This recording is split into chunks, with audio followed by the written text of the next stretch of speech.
All right, hey everyone, welcome to a quick episode of Granblue Radio. It is May 5th in Japan. It is May 4th here. We've got a bunch of stuff coming. We've got the Tower of Babel. We have new Exo Sagittarius. So I'll just start with the Exo Sagittarius stuff. We'll do it next week. But like we now know that it's the Elysian Windrider Exo Sagittarius coming. It's starting tomorrow, and this is pretty much what we thought we was going to be. So there's going to be a boss that we just farm up, and this is the important part here. This is the part that changes everything. So next week we'll be talking about it with DJ. Um, we've got Wisdom Orbs here. Unlocking Wisdom Orbs provides various buffs to help you advance in Crucible, so you can get this event has Saphira guidebooks which give you things like cuts to the cooldowns of damage skills, so that's pretty neat. But this is the special bonus here.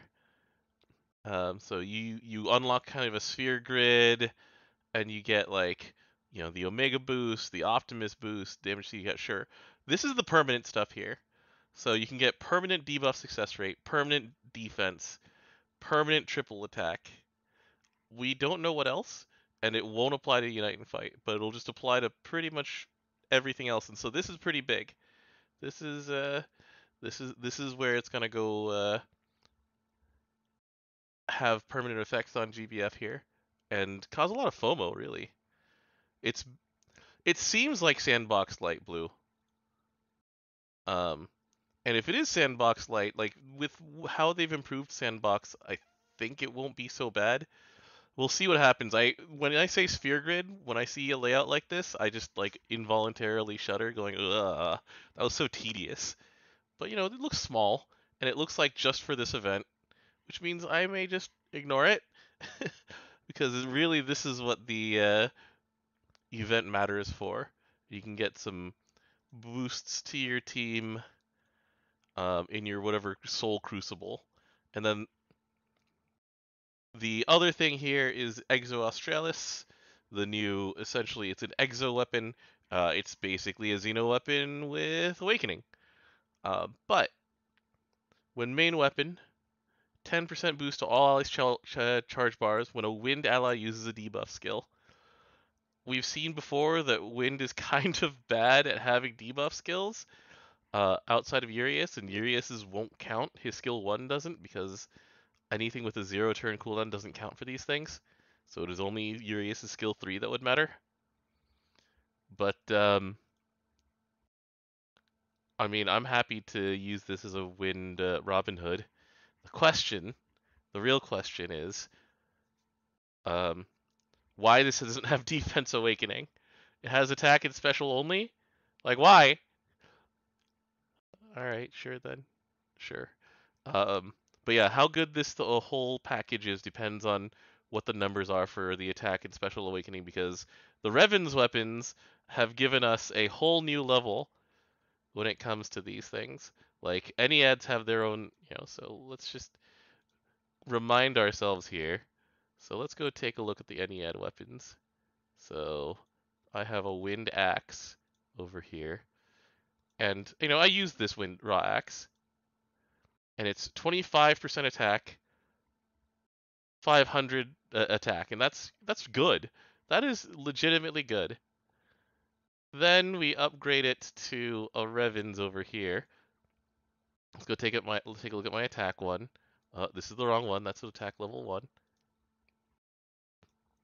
And it's an extra 10% might on top of that. Um, I'm gonna guess that it stays around the Ennead levels, because this is silly, quite frankly.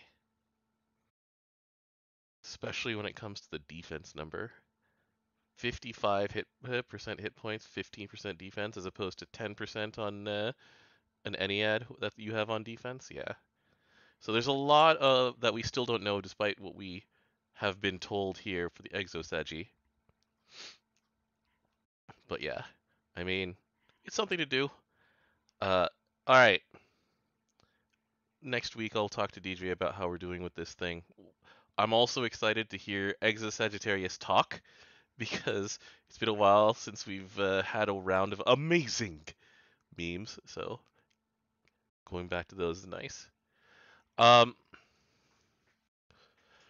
Another thing that happened last week, after like hours after we signed off, uh, April 28th, it was the end of Twitter connection. So we no longer have ourselves a tweet button. It's gone forever. They just plain give us potions, elixirs, and soul berries now instead of having us tweet to promote the game slash um, refill these bars. But the hugest thing, this is one of the biggest things that they've done, is um, Twitter's degradation of service led to the creation and implementation of the in-game raid finder, something people have been asking for years, and which had been offloaded onto Twitter because, well, GBF is a social game. So just if you don't have to run it yourself, then don't. But a natural consequence of that was that if Twitter service got worse, which it did, or became expensive for some reason, which it also did, then this is what they have to do now. And I am curious, so like, uh, what do you guys have as your raid finder raids? Because um, there's there's definitely things that they've acknowledged are issues with the current implementation of raid finder. Uh, and so the way that raid finder has worked so far is that for certain levels of raid, so the lower levels, if I, for example, need to find a Lexiel, then Shiva, Akasha, Proto Bahamut, like there are a huge number of Alexials available for me to go and fight. Um, and there kind of aren't enough people to fill these right now, especially since we have double. Like there are enough people to fill Luos. You saw that. There's 15 people in this raid that's like 43 seconds old. And then this tab here is for Seaphon, which there are way too many people in, and I wasn't actually able to see these very often until they did um, the double host campaign to celebrate the opening of this raid finder. Um, and so they're trying to in like do a second layer of you have these green raids over here in recents that encourage you to come in, and but the encouragement and the reward is extra XP and RP, and that's all right, sure. But what's enticing people to join these like 2, 4, 6, 8? There's 10 Alexials that I can join right now. If you want to go find the land of the dead, this is a sad one too. Siegfried, because Siegfried's weapon um, is the worst of the weapons unless you specifically have hunting. It's like look at this, like kind of a graveyard, right? Like if you're hosting a Siegfried, you are just sort of praying. Like we have this one, there's 10 minutes left, there's 4 people in it. There's this one, there's 13 minutes left, it's halfway down. Someone's been chugging away at this one. This one waited like 13 minutes to get anybody, you know. So a lot of this lies fallow. Yeah, by the way, the double host is the nicest thing they've ever done. Yeah, yeah. And so, wait, hold on. Let's see if I can get into this one. Like, it's very nice not to have to go to Twitter or to a raid finder and hit copy paste and lose a lot of like clicks and things like that. Um, and they're trying to figure out ways to make this a smoother experience. They're still working on it. You also lose out on the Y100 message. Yeah, you have to actually just stare at whoever the host is for Diaspora.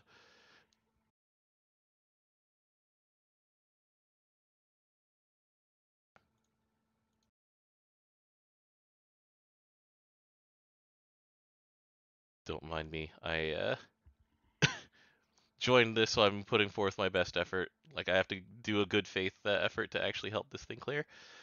But anyway, like, they're going to do some things that try and spread out the population more. I'm not sure exactly what, because offering people an extra chest doesn't necessarily lead to people actually wanting to be there. Like, one of the reasons a lot of these raids go empty is because there's just nothing in there that we want, right? Like, Rose Queen doesn't drop anything that I care about and hasn't for years.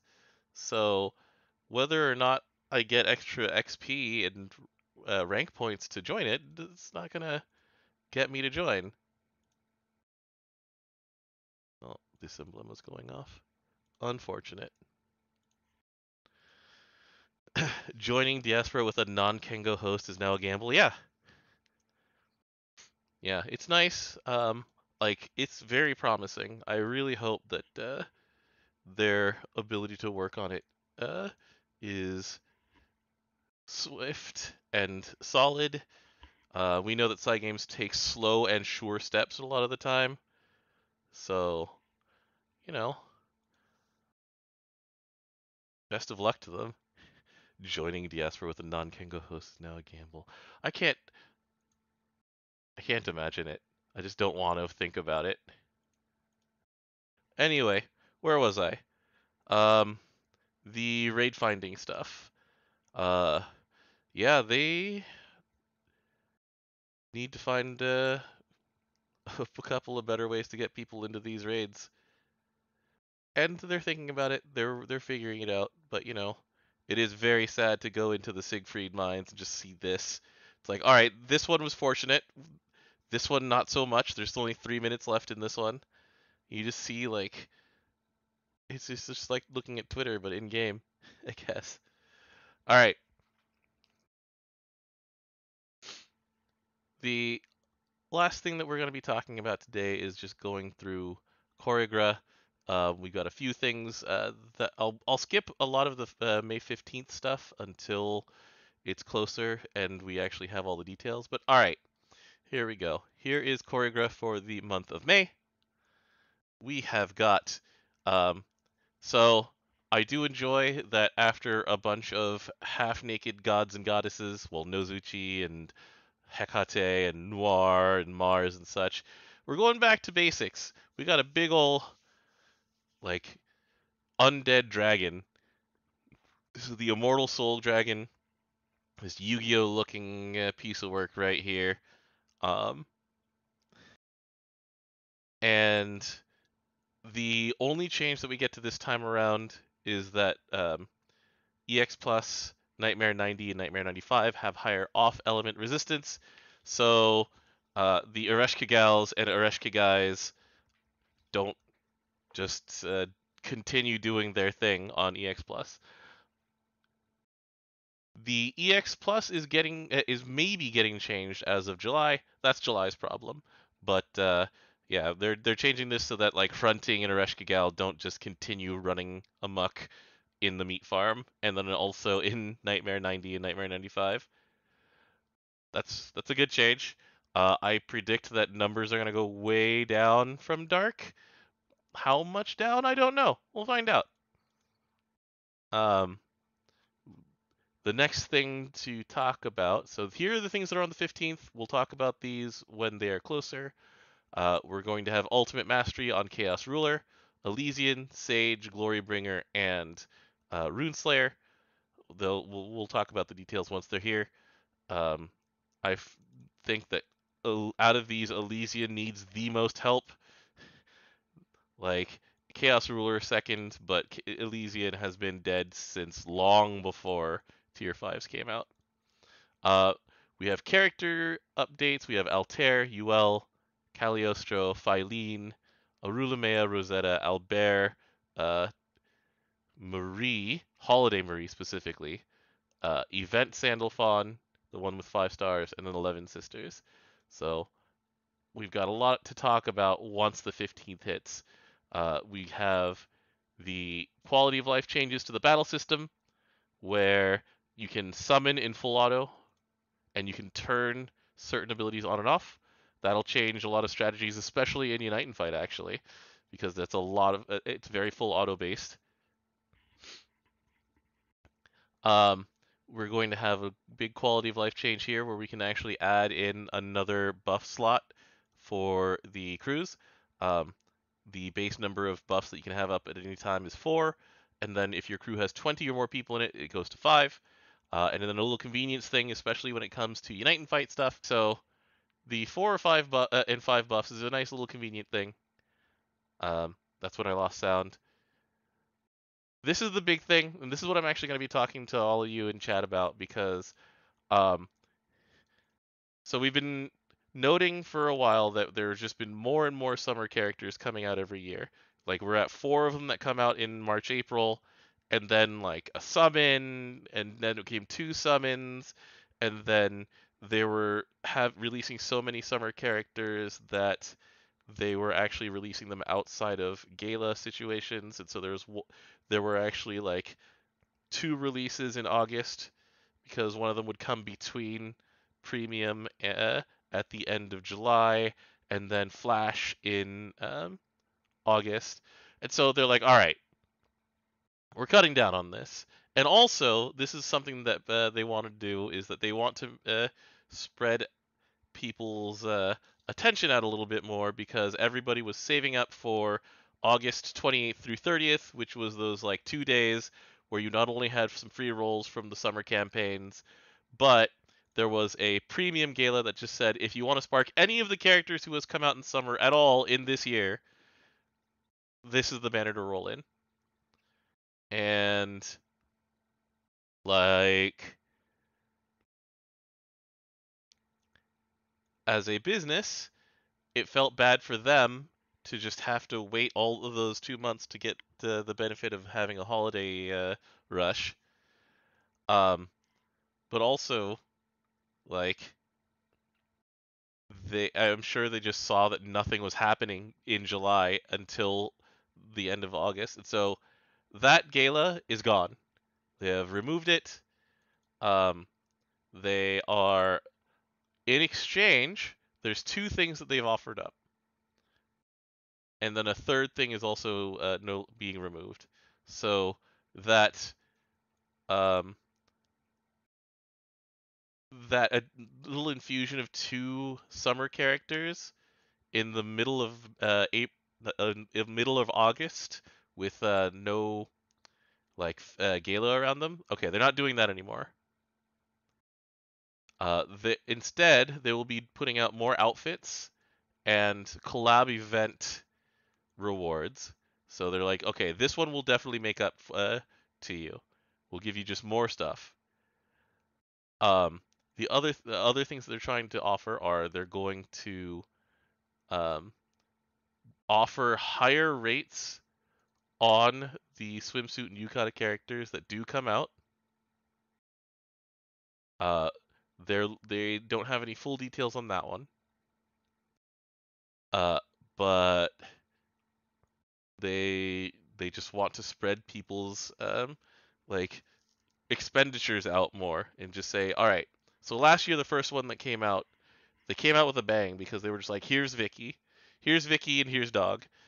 Vicky is the character who continues to actually get used today, and those were the first releases. Like, okay, I personally was just like, yeah, okay, I'll roll for this, and then I did nothing for a full 2 months essentially, and then at the end of August, I made all of my decisions because I just sat there.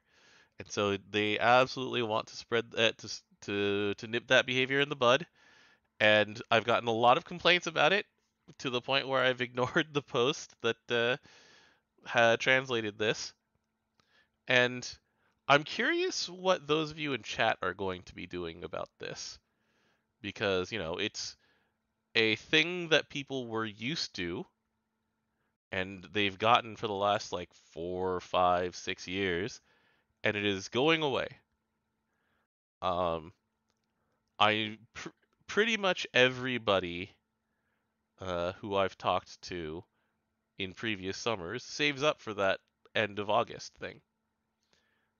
With that gone, what'll you do? Will you just not roll? Will you just wait until the specific character that you care about comes out? And it's like, this is the thing for me is that I don't, I'm not mad about it. I, the way that I play Granblue Fantasy, yeah, Blue's like, I need a few summer characters, so this shoots me in the foot. Because the thing about the way that they give away stuff in Granblue Fantasy is that I spark for essentially no additional expenditure 4 times a year. One of them is on um, January 3rd at the end of the Zodiac banner. If I don't need to, then I don't, but usually I do spark for the Divine General. I spark twice in summer, basically. Um, I have a flex spark that I can use at any time, and then there's a half spark that usually gets used during a holiday that has a bunch of giveaways. So, without buying tickets and stuff like that, I look at this. I'm just sitting on, 130,000 essentially crystals, and I could probably do more if I didn't just keep using single tickets at random times. But um, so this changes when I do it. It doesn't necessarily like mean that I get more or less summer characters than before.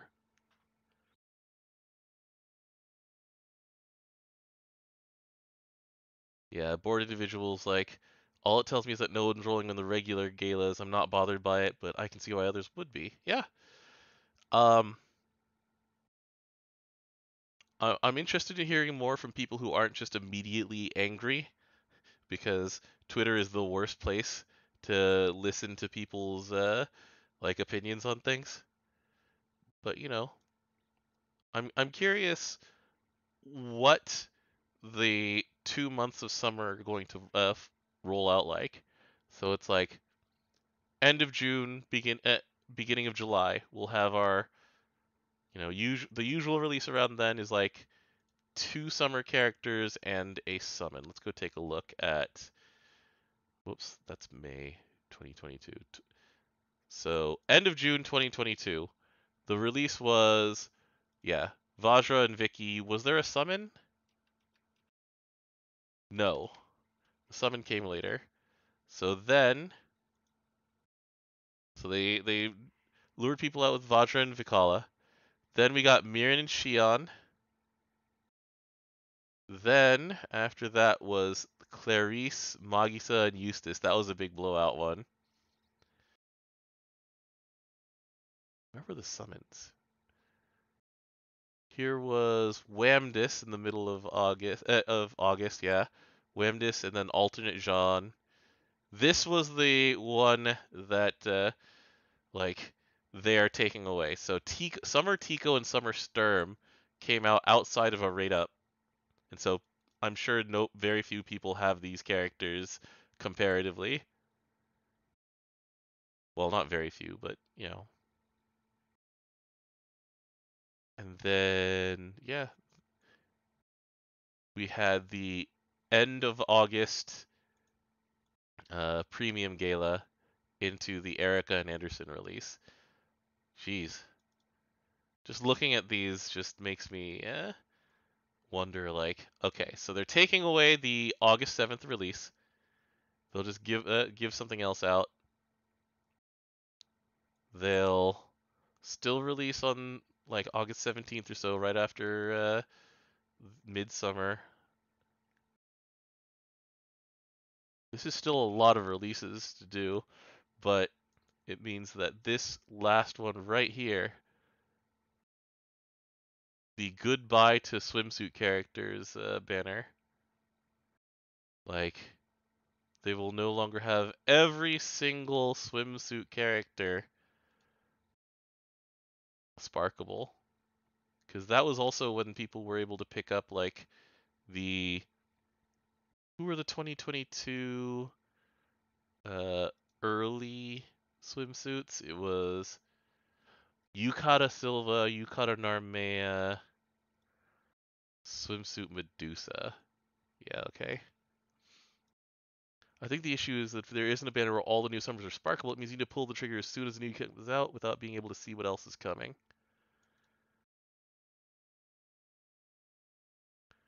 Truthfully, says Stormbringer, I'm okay with the removal of the end of summer gala.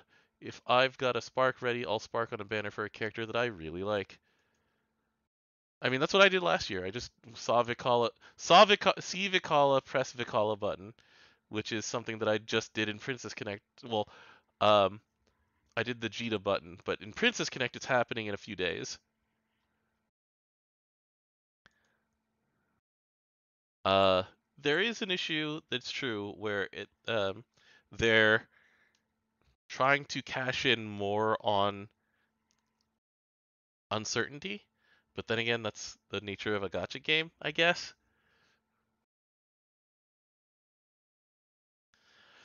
I don't know. That part it's harder for me to like defend at all. I don't know if I'll try, but going back to this, like they're trying to get people to be more excited for the release of characters before that thing, because you know when I know that when Tico and who came out with Tico, it was I just said it and I've forgotten. When Tico came out last year, Tico and Sturm, all of us looked at them and went, "Okay, that's nice.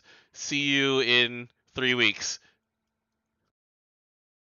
And we just ignored that. And that's I can understand from their perspective that they don't want that. And honestly, I'm glad that this banner doesn't happen anymore because that was definitely a big ignore banner, except for free stuff.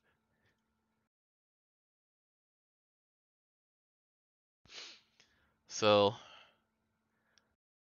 like I understand why we're losing it.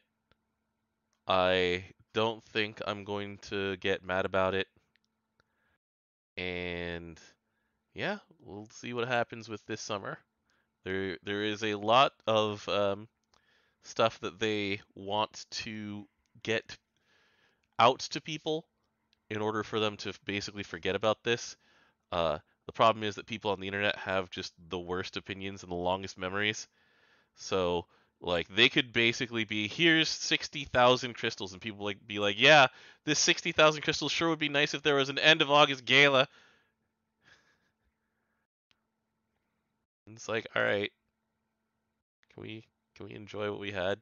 Cuz like yeah, they just like we've got summer stream coming. Osaka is what? It's beginning of August because I know that Blue, I'm kidnapping you for the extra fest stream. I'm just letting you know this while we're at Evo. But like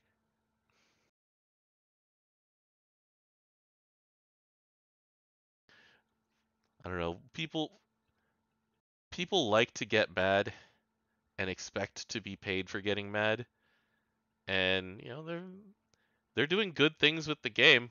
Up all the stuff up here is stuff that's extremely positive. We'll see what it takes because this one, yeah, it definitely changes a play pattern. It removes one bad pattern with the August 7th release. It really tries to capitalize on like the FOMO of, well, if you don't get them now, then they won't be sparkable and you'll just have to pray. the th- the thing is, Mr. Shy, I don't. This is like 5 months, no, 3 months in advance. I don't know about that being that out of the blue. I know that so some people were blaming. It's like, oh, this is because of Ilsa, and it's like Ilsa will still be back. She she won't be Sparkable at the end of August, sure, but that wasn't a unique problem to Ilsa. Like last year, Yukata Narme and Yukata Silva, who were both still extremely good characters, um, fell into that as well, and people just continued to sit on them when they came back in. So yeah, I guess they just want people to actually roll for them when they come back.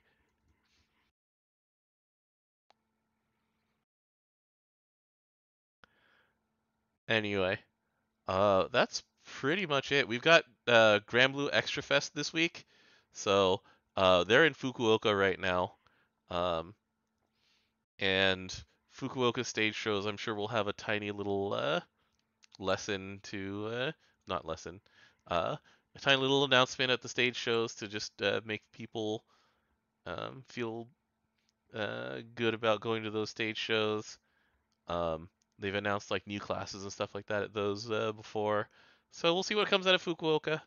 It's usually pretty minor, but it's fun stuff, and I hope people enjoy it. The official cast is having fun over there right now.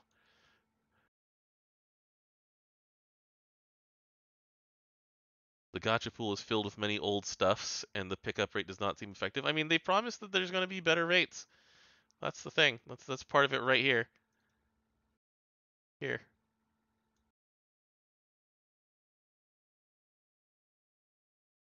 But, the human brain can't really tell the difference between 0.3% and 0.7% when you're doing it 10 at a time. It's a very binary thing. Either you get it and you're like I did it, or you don't get it and you're mad. So that one, yeah, it is amplified by people tweeting and you seeing only the survivor bias of like I succeeded, therefore this 0.3% is good enough.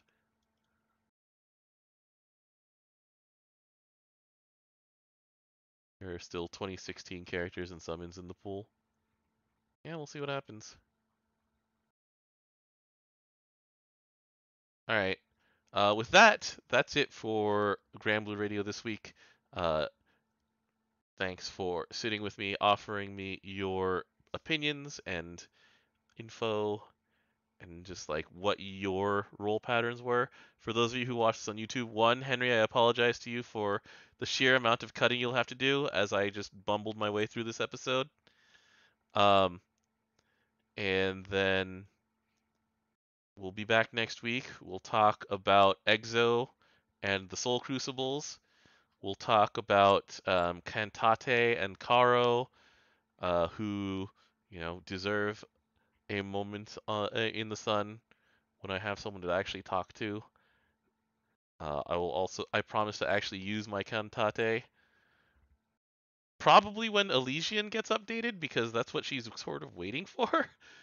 Because, yeah, Heart Pals it just feels not as good when it's like skill-based harp. And like, wait, you mean they're not Rising Force bait? Alright, anyway, folks, see you then. Next week we'll also probably we'll have Vikala in Princess Connect to take a look at, and I'm looking forward to that.